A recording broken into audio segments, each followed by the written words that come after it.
بسم اللہ الرحمن الرحیم۔ السلام علیکم ناظرین، موت ایک ایسی حقیقت ہے جس پر ہر شخص یہ یقین رکھتا ہے کہ اس سے دو چار ہونا اور اس کا تلخ جام پینا ضروری ہے۔ یہ یقین ہر قسم کے کھٹکے اور شبہ سے بالاتر ہے، کیونکہ جب سے دنیا قائم ہے کسی نفس و جان نے موت سے چھٹکارا نہیں پایا۔ کسی بھی جاندار کے جسم سے روح نکلنے اور جدا ہونے کا نام موت ہے۔ ہر انسان خواہ کسی مذہب سے وابستہ ہو یا نہ ہو، اللہ یا غیر اللہ کو معبود مانتا ہو یا نہ مانتا ہو، اس حقیقت کو ضرور تسلیم کرتا ہے کہ اس کی دنیاوی زندگی عارضی اور فانی ہے۔ حضرت علی رضی اللہ تعالیٰ عنہ کی خدمت میں ایک شخص حاضر ہوا اور پوچھنے لگا کہ اے امام علی، قبر میں انسان کی پہلی رات کیسی گزرتی ہے؟ تو حضرت علی رضی اللہ تعالیٰ عنہ نے فرمایا کہ میں نے اللہ کے رسول صلی اللہ علیہ وآلہ وسلم سے سنا ہے کہ انسان کی سب سے مشکل رات قبر کی پہلی رات ہوتی ہے، جب دوسرے انسان، اس کے دوست، عزیز و اقارب رشتہ دار اسے دفنا کے چھوڑ کر چلے جاتے ہیں تو وہ انسان روتا رہتا ہے، ہر ایک دوست کے پاس آتا ہے اور اسے روکنے کی کوشش کرتا ہے کہ مجھے چھوڑ کر نہ جاؤ، لیکن افسوس کی آواز کوئی نہیں سنتا۔ حضرت ابو سعید رضی اللہ تعالیٰ عنہ سے روایت ہے کہ حضور صلی اللہ علیہ وآلہ وسلم نے فرمایا، لوگوں اپنی موت کو یاد کیا کرو، قبر ہر دن اپنے مردوں سے اعلان کرتی ہے کہ میں غربت اور تنہائی کا گھر ہوں، کیڑے مکوڑوں کا گھر ہوں، مٹی کا ڈھیر ہوں۔ جب مومن کو دفن کیا جاتا ہے تو قبر اسے مرحبا کہہ کر خوشخبری دیتی ہے کہ میری پشت پر چلنے والوں میں سے تو بڑا محبوب تھا، آج میں تیری ہو گئی اور تو میرے پاس آ گیا، آج میرا احسان دیکھ۔ یہ کہہ کر قبر کشادہ ہو جاتی ہے اور جنت کا دروازہ کھول دیا جاتا ہے، جہاں سے اس کو تازہ ہوا آتی ہے۔ حضرت ابو ہریرہ رضی اللہ تعالیٰ عنہ کا بیان ہے کہ حضور اکرم صلی اللہ علیہ وآلہ وسلم ایک جنازے میں شریک تھے اور میں بھی آپ صلی اللہ علیہ وآلہ وسلم کے ہمراہ تھا۔ آپ ایک قبر پر بیٹھ گئے اور فرمایا کہ یہ قبر ہر روز بآواز بلند کہتی ہے کہ آدم کی اولاد تو کیوں مجھے بھول گیا؟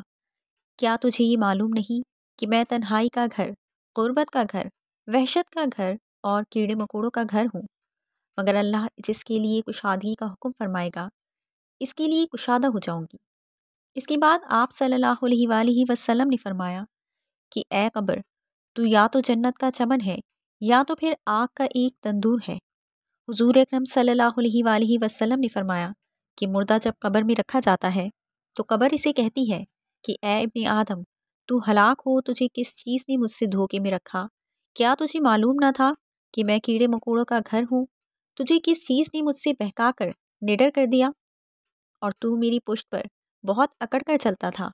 اگر وہ مردہ نیک ہوگا تو جواب دینے والے اسے جواب دیں گے کہ اے قبر، تو دیکھ تو صحیح اس کے اعمال کیسے ہیں، یہ اچھائی اختیار کرتا تھا اور برائی سے دور رہتا تھا۔ یہ سن کر قبر کہتی ہے کہ بے شک یہ نیک تھا، اب میں اس کے لیے سرسبز ہو جاتی ہوں۔ مردے کا جسم اس وقت منور ہو جاتا ہے اور اس کی روح اللہ تعالیٰ کی طرف بھیج دی جاتی ہے۔ حضرت عبداللہ بن عبید رضی اللہ تعالیٰ عنہ سے روایت ہے کہ حضور اکرم صلی اللہ علیہ وآلہ وسلم نے فرمایا کہ مردہ قبر میں پیشتا ہے اور ان لوگوں کے گھروں کی آواز بھی سنتا ہے جو اس کے ساتھ جنازے میں گئے ہوں۔ مردے سے اس کی قبر کہتی ہے کہ اے ابن آدم، تیری ہلاکت ہو، تو نے میری تنگی، بدبو اور کیڑے مکوڑوں کا خوف نہیں کیا، اس لیے تو نے ان چیزوں سے بچنے کے لیے تیاری نہ کی۔ بدعمال مردے سے قبر کہتی ہے، میری تاریکی، میری وحشت، میری تنہائی اور تنگی، میرا غم تجھے یاد نہیں رہا۔ اس کے بعد قبر اس کو جکڑ لیتی ہے اور فرشتے اس کو ہتھوڑوں سے ایسے مارتے ہیں کہ اس کی پسلیاں ادھر کی ادھر ہو جاتی ہیں۔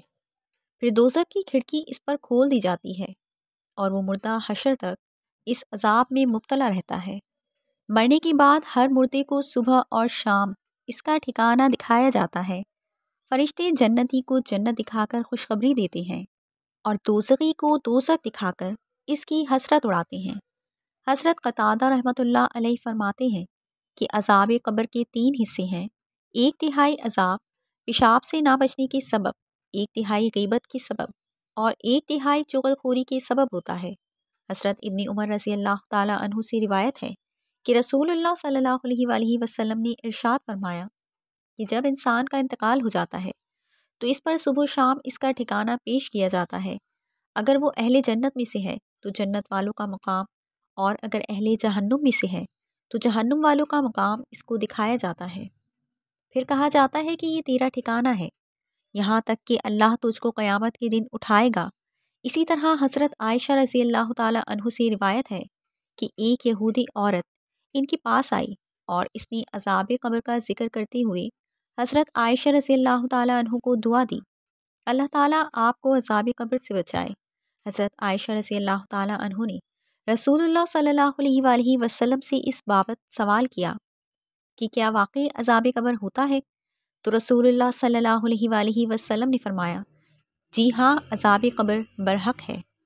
حضرت عائشہ رضی اللہ تعالیٰ عنہ فرماتی ہیں، اس کے بعد میں نے رسول اللہ صلی اللہ علیہ وآلہ وسلم کو ہمیشہ دیکھا کہ ہر نماز میں آپ صلی اللہ علیہ وآلہ وسلم عذاب قبر سے پناہ مانگتے تھے۔ سیدنا ابو سعید خدری سیدنا زید بن ثابت رضی اللہ تعالیٰ عنہ سے روایت کرتے ہیں کہ انہوں نے فرمایا، ہم قبیلہ بنو نجار کے ایک باغ میں نبی کریم صلی اللہ علیہ وآلہ وسلم کے ساتھ تھے اور آپ صلی اللہ علیہ وآلہ وسلم خچر پر سوار تھے۔ اچانک وہ خچر اس طرح بتکا کہ نبی اکرم صلی اللہ علیہ وآلہ وسلم کو گرا دیتا۔ وہاں دیکھا تو 4 5 یا 6 قبریں تھیں۔ ارشاد فرمایا، ان قبر والوں کو کون جانتا ہے؟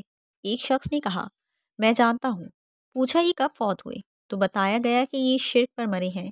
تو ارشاد فرمایا، یہ امت اپنی قبروں میں آزمائی جاتی ہے، اگر مجھے اس بات کا اندیشہ نہ ہو کہ تم مردے دفن کرنا چھوڑ دو گے تو میں اللہ تعالیٰ سے دعا کرتا کہ وہ تمہیں وہ عذاب قبر سنوا دیں جو میں سنتا ہوں۔ سیدنا زید رضی اللہ تعالیٰ عنہ نے کہا، پھر نبی اکرم صلی اللہ علیہ وآلہ وسلم ہماری طرف متوجہ ہوئے اور فرمایا، تم قبر کے عذاب سے اللہ کی پناہ مانگو۔ صحابہ کرام رضوان اللہ تعالیٰ علیہ اجمعین نے کہا، ہم جہنم کے عذاب سے اللہ کی پناہ مانگتے ہیں۔